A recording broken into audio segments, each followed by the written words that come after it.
Hello दोस्तों, study with concept के इस स्टडी प्लेटफॉर्म पर आप सभी का स्वागत है और साथ ही स्वागत है हमारे इस महा सीरीज़ में। तो आज हम लोग यहाँ पर हिस्ट्री ऑप्शनल के क्वेश्चंस को सॉल्व करेंगे और ये अभी लेटेस्ट ट्रेंड है, ठीक है। जो अभी चल रहा है, क्वेश्चन का जो ट्रेंड है वो चल रहा है, उसके हिसाब से मैंने यहाँ पर क्वेश्चन लिया है। तो क्वेश्चन आप लोगों को थोड़ा सा ब्लर दिख रहा होगा। यदि मैं यहाँ पर क्वेश्चन को लिख दूँ तो ये क्वेश्चन कह रहा है कि क्या आप सहमत हैं कि क्या आप सहमत हैं कि पारिस्थितिकी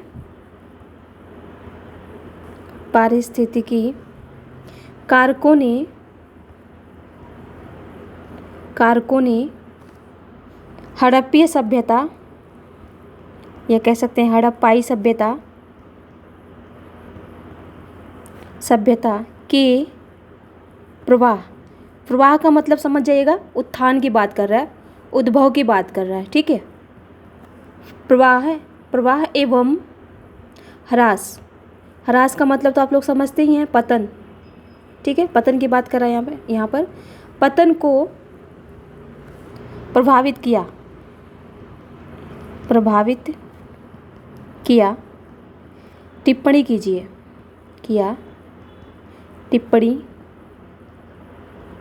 कीजिए, ठीक है। तो ये है आपका क्वेश्चंस। यहाँ पर आपको ये बताना है कि हड़प्पा सभ्यता के उद्भव, क्वेश्चन को आपको समझना है अच्छे तरीके से कि हड़प्पा सभ्यता के उद्भव और पतन में किस प्रकार से ये पारिस्थितिकी कारक जो हैं अपनी भूमिका निभाते हैं, ठीक है। तो अब यहाँ पर हम देखते हैं इन्होंने स्टार्ट कैसे किया क्वेश्चन को कि हाल ही के दशकों में हड़प्पा सभ्यता के अध्याय में कुछ नए आयाम जुड़े हैं। उनमें एक महत्वपूर्ण आयाम पर्यावरणीय दृष्टिकोण से तथ्यों की व्याख्या है, ठीक है। यद्यपि हड़प्पा सभ्यता के प्रवाह एवं ह्रास में अनेक आयाम हैं, परंतु पारिस्थितिक कारकों की अपनी भूमिका है। हड़प्पा सभ्यता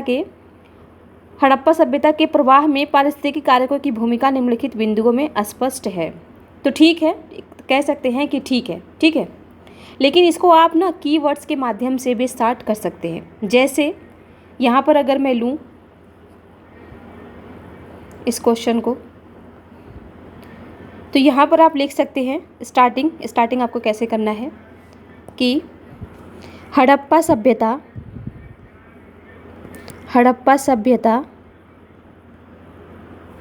प्रथम नगरीय क्रांति का प्रतिनिधित्व करता है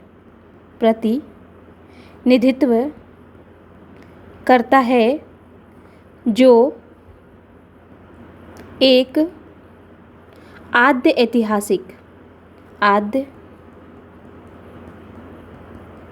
ऐतिहासिक काल है।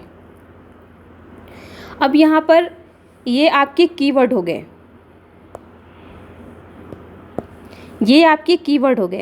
प्रतिनिधित्व करता है किसका? तो नगरीय क्रांति का। और ये एक आद्य ऐतिहासिक काल है। यहाँ पर मैंने आद्य ऐतिहासिक काल इसलिए लिखा है क्योंकि यहाँ पर आप सभी को पता है कि हड़प्पा में लिपि तो है लेकिन वो पढ़ी नहीं गई है, इसलिए हमें आधा अधूरा ज्ञान है। पुरातात्विक साक्ष्य भी हैं, वो प्रॉपर अवेलेबल नहीं है कि उनके आधार पर हम अनुमान लगा सकें कि वहाँ के लोगों का स्पष्ट जो है जीवन शैली ऐसा था। हम केवल अनुमान लगाते हैं लेकिन स्पष्ट अनुमान हम नहीं लगा पाते हैं। तो यहाँ पर एग्जामिनर समझ जाएगा कि आपने बिल्कुल यहाँ पर क्वेश्चंस के हिसाब से, क्योंकि यहाँ पर पारिस्थितिकी कारकों को क्यों लाया गया है, क्योंकि साहित्यिक साक्ष्य अवेलेबल है ही नहीं। तो अब जो नए संशोधन हुए हैं वो इनके माध्यम से जोड़ करके बताया जा रहा है। तो इसलिए यहाँ पर आद्य ऐतिहासिक काल कीवर्ड्स को यूज करना ज़रूरी था। हालांकि ये भी वो नहीं है, इन्होंने भी जो स्टार्ट किया ठीक है, लेकिन यदि आप इस तरीके से लिखते हैं और आप एक दो कीवर्ड्स को डालते हैं तो एग्जामिनर पर अलग ही इफ़ेक्ट पड़ेगा और औरों की तुलना में आपको अच्छे नंबर मिल जाएंगे, ठीक है। तो आपको बस इतने में ही लिखना है, बहुत ज़्यादा ये लंबा चौड़ा नहीं करना है, ठीक है। ये नहीं कि आप इसमें सारा कीवर्ड डालते गए, ठीक है। अब जोड़िए यहाँ से अब ये कह रहा है कि प्रवाह पतन में, तो यहीं से 2 लाइन और जोड़ दीजिए। ये आपका प्रॉपर इस क्वेश्चन का ये परिभाषा स्टार्टिंग जो है बढ़िया से हो जाएगा। तो यहाँ पर आप जोड़िएगा कि इसके प्रवाह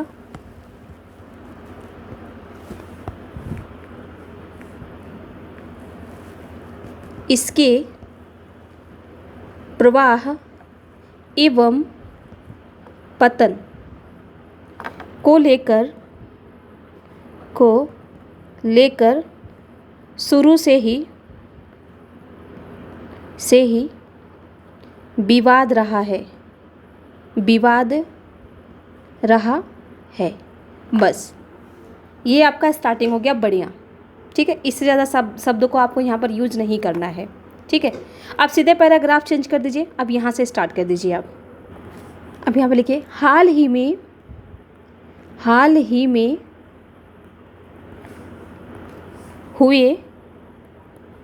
में हुए नवीन शोधों के परिणाम स्वरूप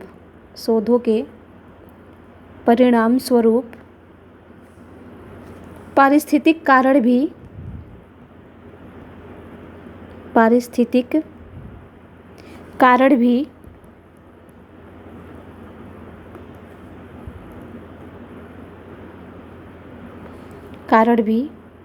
जुड़ गए हैं, जिन्हें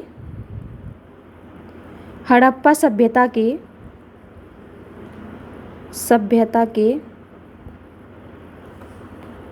उद्भव के संदर्भ में, वहाँ पर उद्भव ही है, ठीक है, उद्भव के संदर्भ में निम्नलिखित प्रकार से देखा जा सकता है। निम्नलिखित प्रकार से देखा जा सकता है। ठीक है, अब ये हो गया आपका। अब यहाँ से आप अपना सब हेडिंग दे करके यहाँ पर हेडिंग दीजिएगा, काफ़ी अट्रैक्टिव आपका लगेगा। जैसे कि यहाँ पर इन्होंने हेडिंग नहीं दिया है, इन्होंने सारी चीज़ों को लिख दिया है। अब इन्होंने ये भी लिख दिया कि हड़प्पा सभ्यता के प्रभाव एवं ह्रास के अनेक आयाम हैं, परंतु पारिस्थितिकी कारकों की अपनी भूमिका है। तो यहाँ पर अगर ये लिख देते कि नवीन शोधों, क्योंकि नवीन शोध हुआ है जब भी जा करके ये जुड़ा है। ठीक है, तो ये हो गया आपका। फिर चलो ठीक है, यहाँ तक इन्होंने अच्छा लिखा है। अब यहाँ से क्या किया इन्होंने कि डायरेक्ट एक लिखा इन्होंने और लिख करके स्टार्ट कर दिया है। ठीक है, ये देखिए ऐसे पूरा। तो यहाँ पर आपको क्या करना है, यहाँ पर आपको ऐसे करना है और एक एक कारण बताना है कि उद्भव के कारण में पारिस्थितिकी कारक किस प्रकार से महत्वपूर्ण भूमिका निभाए हैं। तो आप कीजिए, आप सभी को पता ही है कि सिंध का उपजाऊ मैदान, तो यहाँ कीजिए, आप लिख डालिए सिंध का उपजाऊ मैदान, ये हो गया आपका एक। ठीक है, यहाँ से दीजिए और यहाँ से लिखिए। यहाँ पर लिखिए कि सिंधु नदी द्वारा हर वर्ष बहाकर लाई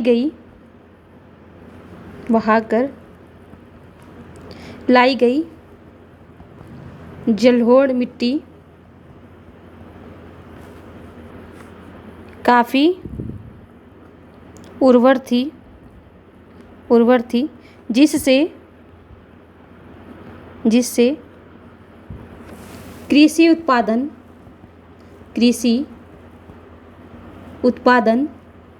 अधिशेष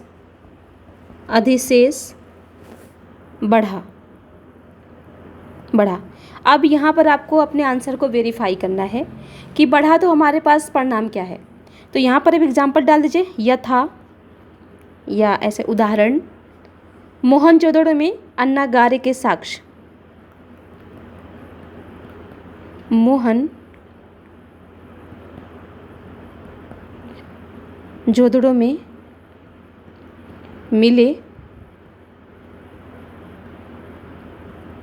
अन्नागार के साक्ष्य। अब ये हो गया आपका। इस यहाँ पर क्या किया आपने कि वेरीफाई कर दिया, ठीक है, आपने यहाँ पर वेरीफाई कर दिया कि हाँ सही है ये बात, क्योंकि यदि कृषि अधिशेष नहीं होता तो शायद मोहनजोदड़ो में ये अन्नागार के साक्ष्य नहीं मिलते। ठीक है, मुझे लग रहा है कि ये बहुत ही ज़्यादा वो दिख रहा है, इसको मैं ना अलग कलर से कर देती हूँ, आँख पे लग रही है कलर ये, ठीक है। ये पीडीएफ मैं आपको सेंड कर दूंगी। ये हो गया आपका। दूसरे कारक में आप दिखा सकते हैं नदियों की अवस्थिति। दूसरा आप डाल दीजिए यहाँ पे, दूसरा नदियों की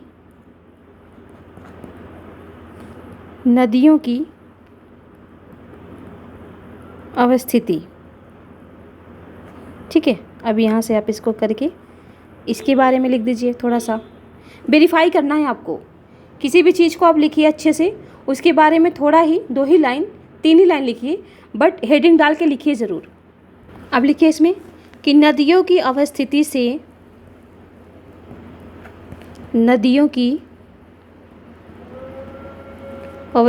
से सुदूर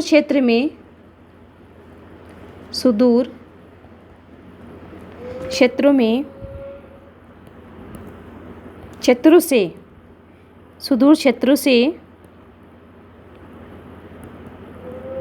आयात निर्यात तथा व्यापारिक संबंध स्थापित हुए। अब यहाँ पर आप एग्जाम्पल डाल दीजिए। यहाँ पर उदाहरण, मेसोपोटामिया से हड़प्पाई मुहर के साक्ष्य।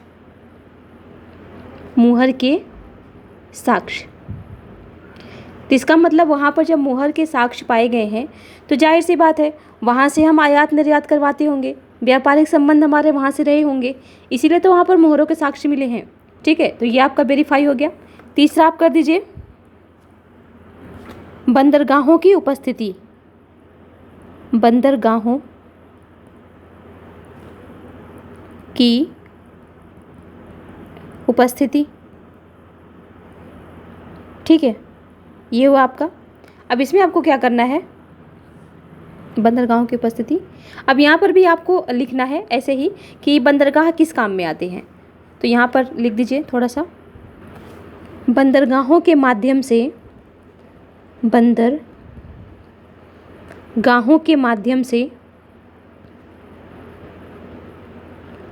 से आयात निर्यात की जाने वाली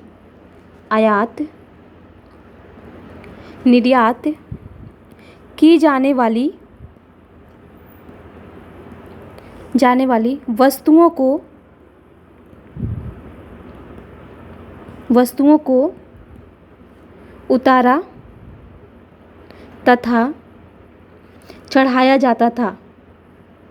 चढ़ाया, लादा भी बोल सकते हैं, चढ़ाया जाता था, जिससे व्यापार में सुगमता होती थी।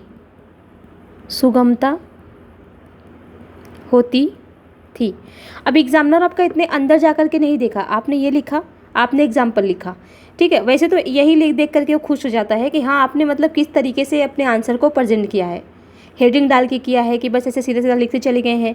तो ये सारी चीज़ें जो हैं आपको ध्यान में रखनी है, ठीक है। और बंदरगाहों की उपस्थिति, तो आयात निर्यात होता था, तो यहाँ पर भी आप ये एग्जाम्पल डाल सकते हैं कि यहाँ पर जो है मेसोपोटामिया, तो यहाँ पर डाल दीजिए आप लोथल, एग्जाम्पल कर दीजिए।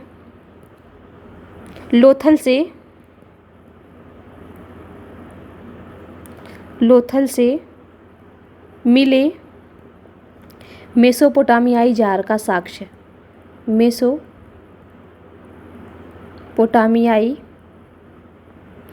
जार था, उसको हाइफन करके कुछ बोलते थे, वो एनसीईआरटी में है, ठीक है, उसको जार ही बोलेंगे।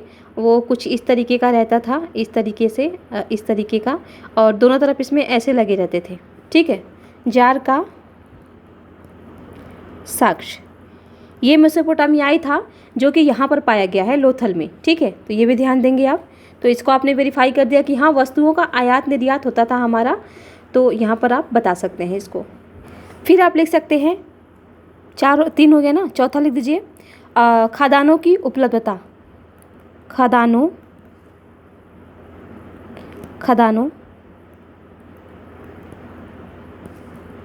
की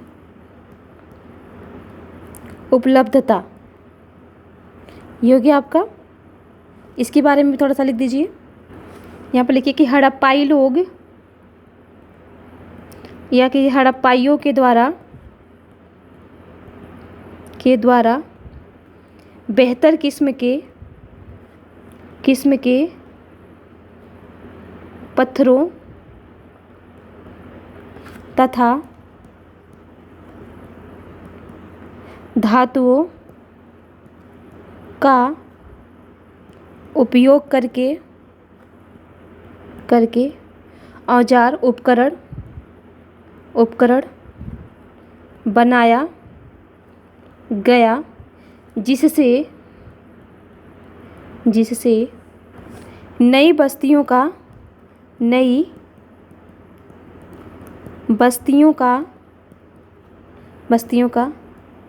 की स्थापना हुई। ठीक है, अब यहाँ पर दे दीजिए उदाहरण दे दीजिए। रहमान डेरी या किला तरकाई, ये बस्तियाँ थी। ठीक है, ये बस्तियाँ थी, ध्यान देंगे आप, ये बस्तियाँ थी। तो वहाँ पर ये जो संसाधनों, खदानों की उपलब्धता की बात हो रही है, तो वहाँ पर ये बेहतर किस्म के एक तरीके से कह सकते हैं कि उनके पास संसाधन थे। यहाँ पर खदानों की या संसाधनों की, आप कुछ भी यूज कर सकते हैं। खदानों की उपलब्धता, ठीक है, संसाधनों में संसाधन भी कर सकते हैं कि संसाधनों की उपलब्धता या खदानों की उपलब्धता। तो यहाँ पर ये क्या करते थे, धातुओं का जो अच्छे किस्म के होते थे, क्योंकि वहाँ पर रहते थे, उन्हें पता तो चल ही गया था, तो बेहतर किस्म के धातुओं का और पत्थरों का उपयोग करके वो उपकरण बनाते थे। और उन्हीं उपकरणों से क्या करते थे कि जंगल झाड़ियाँ जो होती थी उसमें बस्तियों का निर्माण करते थे साफ करके, और साथ ही कृषि क्षेत्र में भी विस्तार करते थे। ठीक है, 5 बार डाल दीजिए, 5 बहुत है मेरे हिसाब से। ठीक है, ऐसे तो कई सारे लिख दिए जाएंगे, लेकिन लिमिट हमको करना है यहाँ पर। ठीक है, तो इसमें 5वां आप लिख दीजिए, जैसे कि वनों की उपलब्धता। यहाँ पर कर दीजिए वन संसाधनों की उपलब्धता, क्योंकि बरसात वगैरह अच्छी होती थी, उपजाऊ भूमि भी था। ठीक है, तो बहुत सारे कारक इसमें रहे हैं, भूमिका निभाए हैं।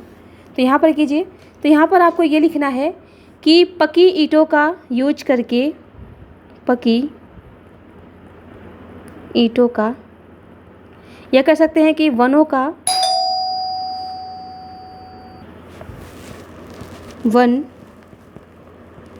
संसाधनों का उपयोग कर ईंटों को पकाया गया, जिससे मजबूत नगरीकरण को बढ़ावा मिला। एग्जाम्पल्स दे दीजिए आप यहाँ पर। मोहनजोदड़ो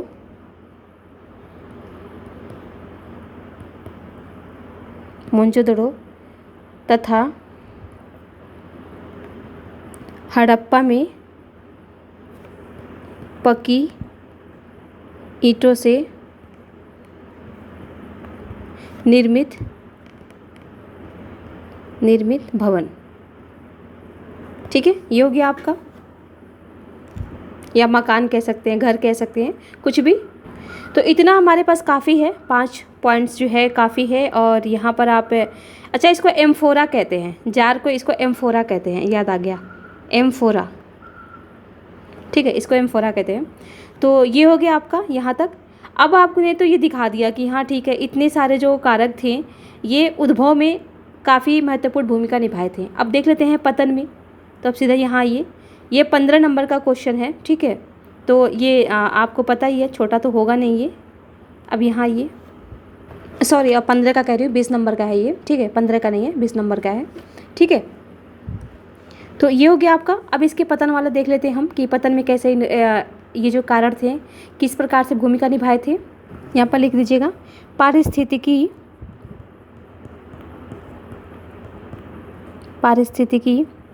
कारकों का पतन के संदर्भ में, यह कहते पारिस्थितिकी कारकों का प्रभाव पतन के संदर्भ में, ठीक है। अब आ जाइए यहाँ से हेडिंग, यहाँ से अब यहाँ पर भी 4-5 पॉइंट लिख दीजिए। जैसे पहला सूखा, पहला लिखिए सूखा। सूखे में हाँ आप ना मेंस में क्या करना है आपको कि किसने क्या कहा था उसका नाम भी आपको बताना है। जैसे सूखा के लिए कौन बोला था कि सूखा जो था वो एक कारण था, जलवायु परिवर्तन कारण किसने बताया था, बाढ़ का कारण किसने बताया था, ये चीज़ें आपको ज़रूर याद होनी चाहिए, ठीक है। तो अब यहाँ पर यदि हम देखें, अब इनका भी देख लेते हैं एक बार।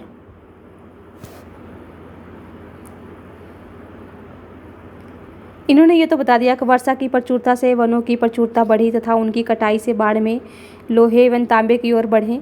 हड़प्पाई स्थलों में इन्होंने मतलब वेरीफाई नहीं किया है, कहीं भी एग्जाम्पल नहीं है इनमें, यहाँ पर भी कोई एग्जाम्पल नहीं है, ठीक है। बस इन्होंने ऐसे लिख दिया है कि एक 2 नंबर करके, ठीक है। अब यहाँ पर देखिए, यहाँ पर कह रहे हैं कि जॉन मार्शल ने मोहनजोदड़ो से बाढ़ के प्रमाण जुटाए। इन्होंने कहा कि किस तरीके से यहाँ पर ये पतन में रहे, तो यहाँ पर भी इन्होंने दिखाया नहीं है एग्जाम्पल, ठीक है। यहाँ पर एग्जाम्पल नहीं दिखाया इन्होंने। तो यहाँ पर देखिए, मैं आपको बताती हूँ एग्जाम्पल। तो यदि हम सूखा की बात करें तो यहाँ पर लिखिए, नदियों के मार्ग में परिवर्तन तथा उनका सूख जाना, ठीक है। अब यहाँ पर आपको ये लिखने की ज़रूरत नहीं है कि पतन का कारण था, अब आप वो समझ जाएगा कि हाँ आप इसी के संदर्भ में आप लिख रहे हैं। अब ये किसने कहा था ये ज़रूरी है, तो यहाँ पर आप ब्रैकेट में लिख दीजिए किसने कहा था। तो H.T. लैम्ब्रिक जो थे, H, अगर ये H.T. वगैरह नहीं याद आ रहा है तो भी ओनली लिख दीजिएगा लैम्ब्रिक ने कहा था ये, ठीक है। दूसरा आप आ जाइए बाढ़, दूसरे को अगर हम बाढ़ लें तो बाढ़, अब इसे आप बता दीजिए। अब यहाँ पर लिखिए कि जिन नदियों की गोद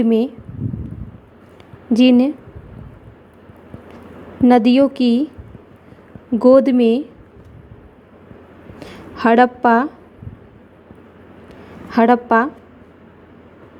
सभ्यता पनपी,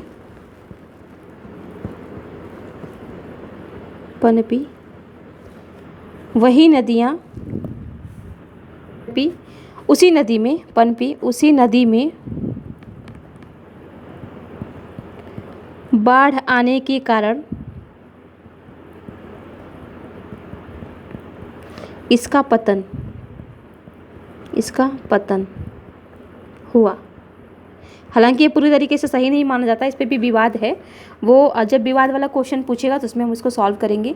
ये किसने कहा था, तो वो ये कहे थे जॉन मार्शल, यहाँ पर लिख दीजिए आप, जॉन मार्शल। इन्होंने क्यों कहा था, तो यहाँ पर उदाहरण डाल दीजिए। इसके साक्ष्य भी मिले हैं बाढ़ के, तो कहाँ से मिले हैं, तो लोथल तथा मोहनजोदड़ो से बाढ़ के साक्ष्य प्राप्त, ठीक है, अब यहाँ पर डाल दीजिए किसने कहा था, तो जॉन मार्शल, जॉन मार्शल। ठीक है, ये हो गया आपका, दूसरा हो गया। तीसरा बता दीजिए आप। तीसरा, पारिस्थितिकी असंतुलन, पारिस्थितिकी असंतुलन। अब इसमें कुछ लिख दीजिए आप। यहाँ पर लिखिए हड़प्पाई, हड़प्पाई सभ्यता में बढ़ती जनसंख्या, जनसंख्या तथा संसाधनों का व्यापक स्तर पर दोहन। ठीक है, जैसे कि ईंट वगैरह ये कुछ ज़्यादा ही जैसे एक तरीके से कह सकते हैं कि जनसंख्या जब बढ़ी तो जाहिर सी बात है संसाधनों की कमी पड़ेगी ही, तो ये कारण माने थे। तो इसका उदाहरण दीजिए, उदाहरण। अब ये जनसंख्या क्या बढ़ा था सच में, तो इसके उदाहरण के थ्रू आपको इसको वेरीफाई करना है। तो यहाँ पर आप उदाहरण दे दीजिए, गुजरात जैसे, गुजरात के या कैसे गुजरात क्षेत्र में अचानक जनसंख्या बढ़ने के साक्ष्य प्राप्त हो गया। ये तो ये किसने कहा था, तो ये कहे थे फेयर सर्विस। ये देखिए ऐसा चीज़ है ना कि एक बार यदि आप इसको याद कर लेंगे अच्छे से, तो बार बार ये जो सारी चीज़ें ना घूम फिर के क्वेश्चन वही रहेगा, बस थोड़ा सा घुमा फिरा देगा, तो बार बार ये सारी चीज़ें आप यूज कर पाएंगे। ठीक है, अब ये हो गया। एक और दे देते हैं इसमें, चौथा क्या दे, जलवायु परिवर्तन भी दे सकते हैं, जलवायु परिवर्तन कैसे। अब यहाँ पर दीजिए कि बड़ी मात्रा में वनों का ईंटों को पकाने हेतु काटा जाना, जिससे वर्षा में कमी आई तथा भूकंप, ऐसे कहते हैं, वर्षा में कमी तथा भूकंप का, ये भी तो जलवायु परिवर्तन ही है, भूकंप का आना। अब कर दीजिए वेरीफाई। तो एग्जाम्पल दे दीजिए, एग्जाम्पल। तो लोथल से भूकंप के साक्ष्य मिले हैं, ध्यान रखेंगे आप, लोथल से मिले भूकंप के साक्ष्य। ठीक है, ये हो गया आपका। और किसने कहा था ये, तो ये कहे थे गुरदीप सिंह।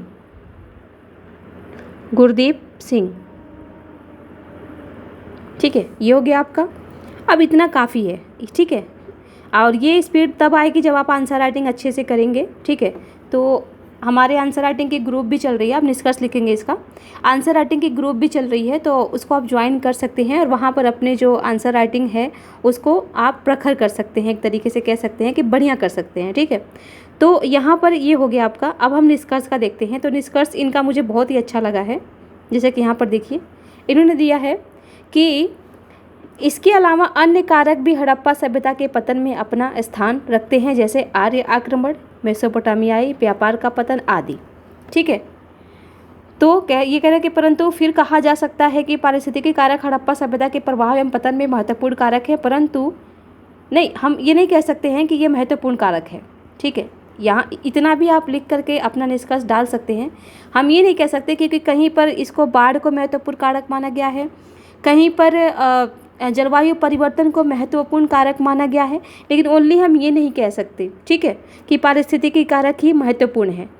तो आप यहाँ से कह सकते हैं, यहाँ से ये जो है ये लाइन आप ज़रूर निष्कर्ष में डाल सकते हैं, और बहुत बड़ा निष्कर्ष आपको देने की ज़रूरत नहीं है, ठीक है।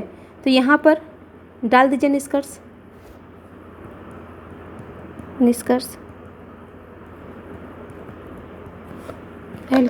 उपरोक्त साक्ष्यों के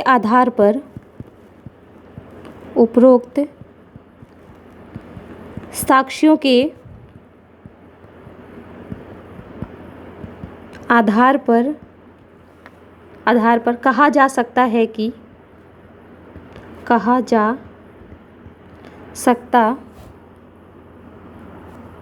कि हड़प्पा सभ्यता के प्रवाह एवं पतन में पारिस्थितिकी कारकों ने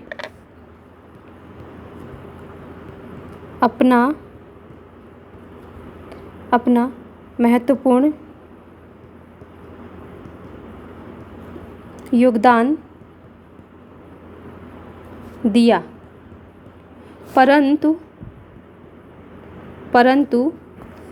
इसके ह्रास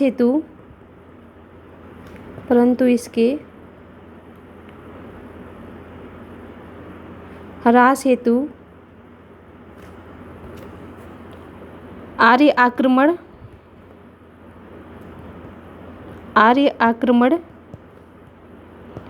मेसोपोटामियाई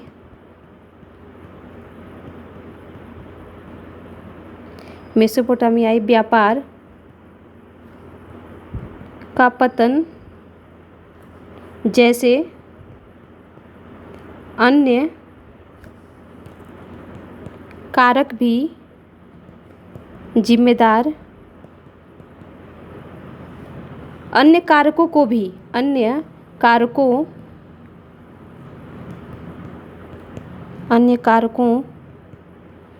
भी जिम्मेदार माना जाता है।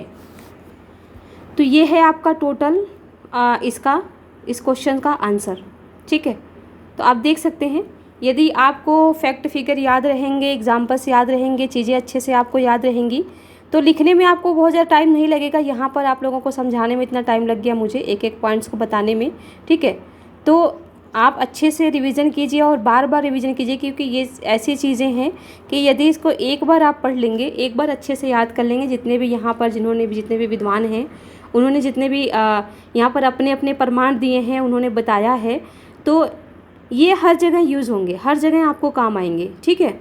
तो इस तरीके से आप लिखिए। इन्होंने देखिए प्रयास किया, अच्छा प्रयास किया, ठीक है। पहली बार में हर कोई परफेक्ट आंसर नहीं लिख पाता है, प्रैक्टिस के थ्रू ही आती है।